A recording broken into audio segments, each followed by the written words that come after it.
great opportunity to really celebrate your work. You've done a whole lot of put a whole lot of effort in, and if you haven't had anyone to talk to about that work in a sort of celebratory way almost, then you've missed out. So in a way, the Viva should be a celebration of your work, and hopefully that's exactly the way it goes. When it comes to the Viva itself, the length of the Viva is something that may concern students. There is no fixed length for a Viva, and it's really up to the examiners to decide when they feel that they have enough information to satisfy themselves that you, as the student, meet the criteria for a PhD. Some Vivas may take longer than others, but I would say typically 2 hours is an average length or duration for a Viva. Some Vivas could be shorter, some Vivas could be longer. So don't read anything into the time that your Viva has undertaken. It's an opportunity, a real opportunity for the candidate to shine and demonstrate their deep knowledge of the work they've done and their distinctive contribution to knowledge.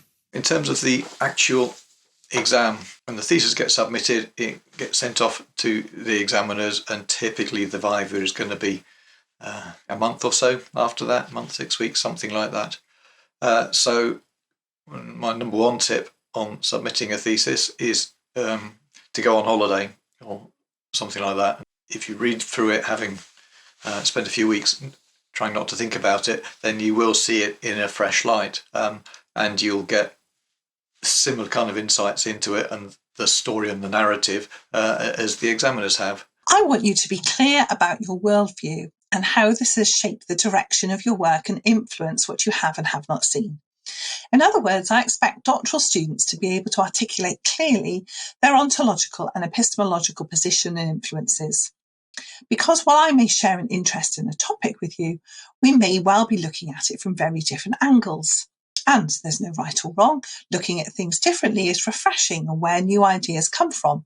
But if you can't tell me where you are coming from, we will spend the whole Viva misunderstanding each other. We can do a pre-Viva.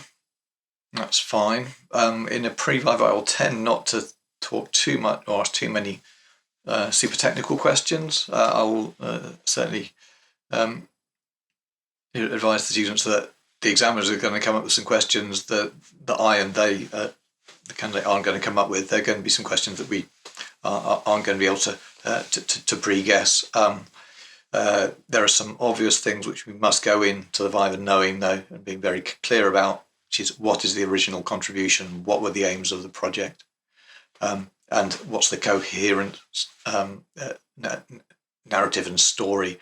I think that what I'm always looking for in a candidate is a confident defence of the position they have taken, the choice of subject, the methodological approach, the subsequent analysis.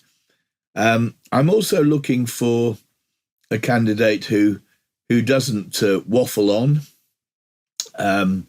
Sometimes candidates face difficult questions, particularly if they're not defending their thesis in their native language. I expect you to be able to articulate clearly and confidently what your unique contribution to the field is. I've seen a number of theses submitted where it's clear that the candidate is exhausted and has just got it submitted. The telltale signs of this is an abstract that doesn't have a wow factor or shout out the unique contribution, and a final chapter or two that are still at what I call the noticing theme stage, or the musing possible connection stage, or the I'm so nearly there cracking this, but my brain is tired and I need a break from it stage. We all recognise this and have been there ourselves. Being prepared to say, yeah, I don't know the answer to that question. That any Viva should have a question to which, or several questions to which you don't know the answer. Perhaps there isn't an answer. That's likely the examiner asking you to speculate from your position as the expert as to what might happen if such and such were to happen, or if someone did that experiment that hasn't been done, or use that material that hasn't been examined in this way. Looking for your expertise, your academic expertise and knowledge of the field and knowledge of the methodology to riff a little bit about a little bit away from the core parts of your thesis. If you do get complicated questions, feel comfortable about asking, could you repeat the question? Could you rephrase the question?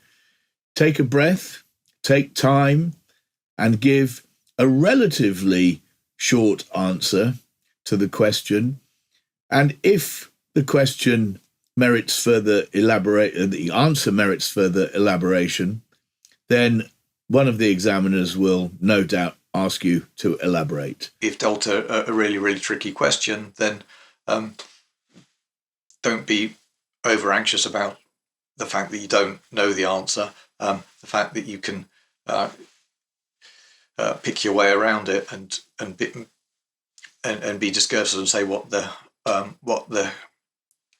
sub questions that big question raises might be, and then which of those you can address and which of those you can't address. That might be a way to address things. It's also fine to ask the examiner to repeat a question in a different way. There's a limited amount of time. It's quite remarkable how one sails through 2 hours or 2.5 hours of question and answers on a range of aspects of the thesis. And the critical thing for the candidate to know, to settle them down, to help them to relax, is that they are the experts about their thesis. Nobody will know their thesis better than themselves. You might want the questions to be written down, or you might want to write the questions down as they come to you. That's quite a good tactic, particularly if you get asked 2 or 3 questions kind of all in one go. And then it can be difficult to take all of them in and also be processing the answers in your head. For those who do, I would encourage them not to take any notes and encourage the supervisor to commit to taking lots of notes during the Viva itself. And the benefit of that is that it reassures the students that nothing will get really missed out of the content of what's discussed. Naturally, the examiners will provide complete details of what they want corrected if they want corrections. And that's really the absolute reference. But it's often helpful to have those little notes of things that were noted down during or discussed, and maybe the examiners hadn't, for one reason or another, included in their corrections, but you still want to take up and you still want to note, you still want to change. It's fine to have a break in the middle of a Viva. It's pretty normal and human, particularly if it's an online Viva. There's no need to completely exhaust yourself and the examiners. You should be able to request that, or sometimes when you're really in it, though, in the middle of a Viva, that's kind of the last thing in your mind. You're really on a roll and really rather enjoying the process. So it's fine not to take a break, but it is often pretty exhausting, and we do hit the wall sometimes. So pace yourself. The candidate must feel relaxed and confident that they, probably within 6 months of starting or a year of starting their thesis, are experts in their specialty, their speciality. One thing that you will find is that you will be totally absorbed and immersed in the questions, and time will completely fly once you're in the Viva, and you won't worry at all about how long it takes. With tricky questions, ask for them to be repeated. Try breaking the big question down into smaller questions and talking about how you might address those. If you go into the thesis, it's a good idea to have your own copy of the thesis just so you can refer to it. It should be with the same page numbering as the examiner's version. And that just means if they say turn to page 67, that you can really be on the right spot and not be confused. But the gap between submission and Viva means you're likely to have the chance to come back and read your submission with fresh eyes and hopefully to have turned the data through its cycle one more time, had the aha moment and spotted your unique contribution. Examiners will be sure to ask you about this, so be honest. Talk about what you now see, what you now want to claim and celebrate. Your examiners will enjoy seeing you come to life with the excitement of your unique contribution. And while they may invite you to adjust your abstract and final chapters to reflect this new insight, they will also be able to offer you next step options as fellow professionals and potential future colleagues. As an examiner, it's very rare for me to ask a question and expect a quick factual answer. I'm looking for something richer than that. It's fine to go in with the thesis and with lots of little markers within it where you might want to draw attention to a particular paragraph or set of arguments. It's sensible to dress up rather than to dress down. It's sensible to just check where it's appropriate to sit, though the chair should be guiding you to the appropriate place. And it's important to maintain eye contact with the person doing the questioning, but also to keep your eye on the room. You may have your own supervisors, your director of studies sitting in. They're not usually allowed to speak, but they may be there. It's wise to ask them to sit out of eye range, out of vision from you, because that can be quite disconcerting. As a candidate going into the Viva, knowing generically what the examiners are looking for can be kind of reassuring. So as an examiner, what am I after? Is the work original? Is the work yours? Have you used the correct techniques? Do you know what other techniques could have been used? Do you know the literature? Do you know who else has been working in the area? Do you know what their results say? Do you know where your results and conclusions sit against theirs?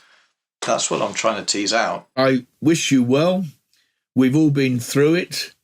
It's I can't pretend that it's ever an easy thing to either be a candidate for or to examine. But there's no desire ever on the part of examiners to not see a student through, provided they feel the right amount of work has been done, the thesis has been submitted with some kind of consensus about its standard internally. It hasn't just been the sort of maverick desire of the candidate.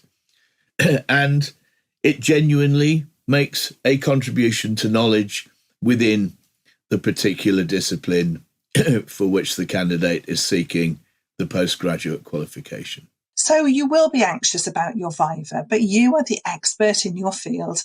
And here at least are two experienced colleagues who are dedicating the next few hours to talk to you about your work. What an opportunity for everyone. So be as carefully prepared as you can expect your examiners to be. Be honest and open and enjoy it. In a way, it's a wonderful process, and I really recommend it to people, even though I think so much is written these days about PhDs being possibly a negative in some ways to people's careers. I think actually it's a very valuable learning experience, and I think the Viva itself should be, and hopefully is, a celebration of that experience. Remember all of the time that this is your thesis. You are the expert in the room. Final message about Vivas is that they are pretty unique opportunities. They are a bit scary on the way in because of the unknown aspect to that. But on the way out, for most people, it's a few hours talking with some experts about your work. And there aren't many opportunities, actually, where that happens, where we get that. And having some super bright and experienced minds, having experts in the room with you talking about your work is a great opportunity. All the very best to all of you who are on this often lonely road to that level of achievement. Good luck. and do your best to enjoy it.